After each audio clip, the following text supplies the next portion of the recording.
What is going on, guys? In today's video I will show you the best quill volley Spiritborn build in Diablo 4 Season 9. This setup will focus on the quill volley skill, which will fire several feathers, and can even shotgun enemies with millions upon millions of damage. By combining rebound aspect, we can hit enemies up to 20 times, which in return will trigger various effects like the potent and lucky hit procs and much more.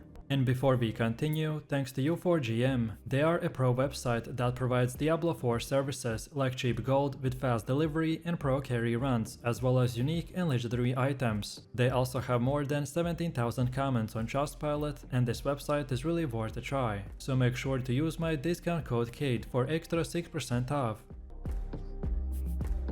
So let's start off with the skills, and we will be using the Scourge, Ravager, Counterattack, the Hunter, Armored Hide and the Quill Volley. While this build relies on the Eagle skills to deal damage, we choose primary the Gorilla and secondary the Jaguar in our Spirit Hall to benefit from barriers, powerful passives and easy access to unyielding hits. Together with the harmony of the Ebavega, we gain a massive damage bonus by combining these different spirits in the same setup. This build doesn't need much to get started, besides one dungeon codex power. And Spiritborn has also access to many strong aspects that amplify this build. Our primary objective in this case is creating an infinite resource engine as soon as possible to spam the Quill Volley while triggering the Road of the Kepelek every attack. So then moving over to our skill tree, and this is what we have.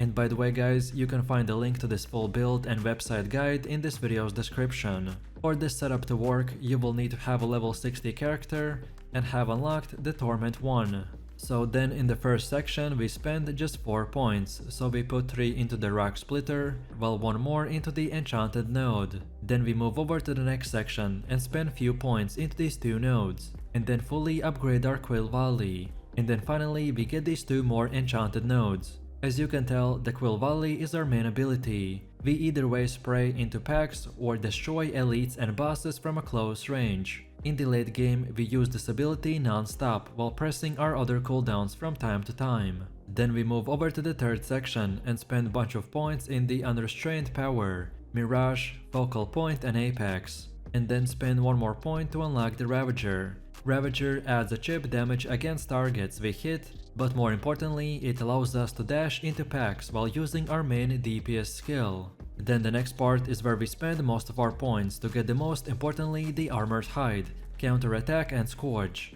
Then for all of them, get 2 Enchanted nodes and then also upgrade the Auspicious and Perseverance to rank 3. Armored Hide is our defensive tool and main source of resolve. The Counterattack grants us an extra dodge and crit damage and can be used actively to negate nearly all incoming damage.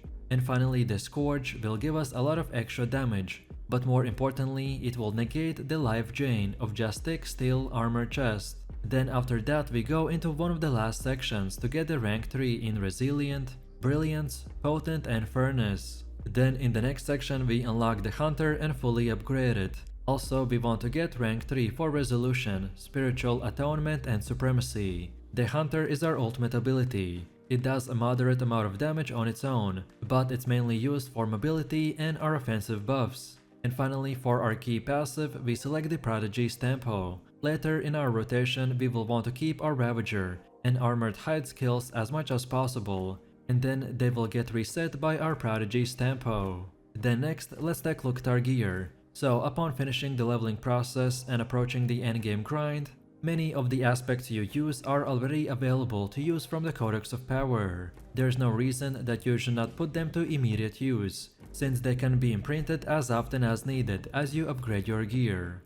Most of our gear will be yellow with few legendary pieces as well. So for the chest, gloves, boots and weapon, you can use whatever best you got at this moment. But then for legendary farming pieces, we want the runic skull cap of the Endurance, then the runic mail of Interdiction, then rebounding runic gloves, then runic leggings of the Forest Power, then duelist runic cleats, then the smash quarterstaff of the Unyielding Hits, then the occultist eye of Plains Power, then the Soul Watch hoop of the Redirected Force, and also the Soul Watch hoop of the Accursed Touch. This early setup will give us a functional build to begin farming with. With this setup you can farm the legendary aspects you need for the next progression point, which is our fully completed endgame build. So then when you have a bit of grinding complete and you get access to at least few ancestral aspects, then we can start focusing on our final endgame setup by using the harmony of the Ebavaka helmet with the damage reduction, then for the chest armor, the Yacid shell with the maximum life, then for gloves, the rebounding aspect with the attack speed, then for the pants, the aspect of the apprehension with armor, then the Rakanat's Wake boots with the resistance to all elements, then for weapon we use the rod of the Kelepeki with maximum resource, then for amulet we get the aspect of unyielding hits with the total armor, then for the first ring we get the aspect of redirected force with maximum life, and finally for the second ring get the ring of Midnight Sun with the cooldown reduction.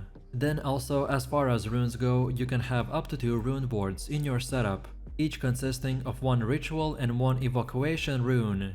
I recommend to socket them in 2-handed weapons if your build calls for them, otherwise place them in your armor pieces to replace normal gems. The first best combo is the Pak and Q. We will constantly spend all of our resources by triggering the Earthen Bulwark for extra defense and synergy with the Vicious Shield, so this will be a great addition. Or then the second combo is with the Zol and Cry, as Quill Volley relies on shotgunning enemies from close range, so thanks to the Vortex we make sure that the monsters don't run away after using the Scourge. And then finally we have the gems, and for weapons and armor we get the Emerald Gem, while for all of our rings and amulets we equip the skulls for the armor increase. Then next up let's go over to the Paragon board, and as there are 324 different choices that I made, so I won't explain each one's reasoning, but most importantly what you need to know is that this board is optimized to give us as high damage as possible, while reducing our cooldowns as much as physically we can. So on the starter board we follow this path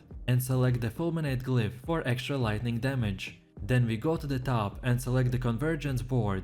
Then we use this exact path, and for the glyph get the Talon, which increases your eagle skill damage. Then now we move to the left and get this Vicious Shield board. Then afterwards we follow this path, and for the glyph get the Spirit, which will increase our critical strike damage. Then next we go down and get the Sapping board. Then keep following this path and select the Revenge glyph for the extra damage to the enemies when we use our Torn skills. And now finally we want to move to the left and get the Revealing board. Then we follow this path and select the Colossal glyph, which will increase our damage after each stack of the resolve we have.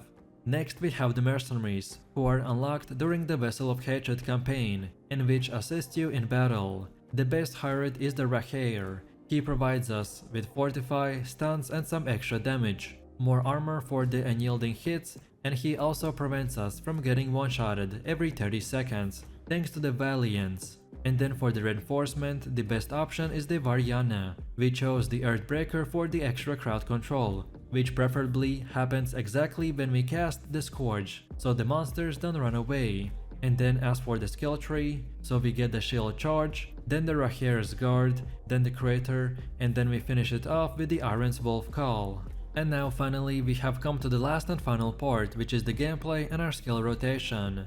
And as this build is extremely easy and simple to use, so this time I don't even have a particular rotation, rather I will just explain what you want to keep on doing with all of your skills. So first off, we want to spam the Quill Volley at all times to deal as much damage as possible. For tanky elites and bosses, we will want to get into melee range for the shotgunning effect, but to be honest, all you need to do is spam this skill and see these huge DPS numbers. Then next we want to upkeep the Ravager and the Armored Hide as much as possible, which will also get reset by the Prodigy's tempo. Then next we want to activate the Scourge for extra damage when nuking elites and packs. You can use it every time it comes off cooldown for specific mobs with more HP. Then next up we also want to use the counter attack to dodge all incoming hits, but be aware that this doesn't work against ground effects.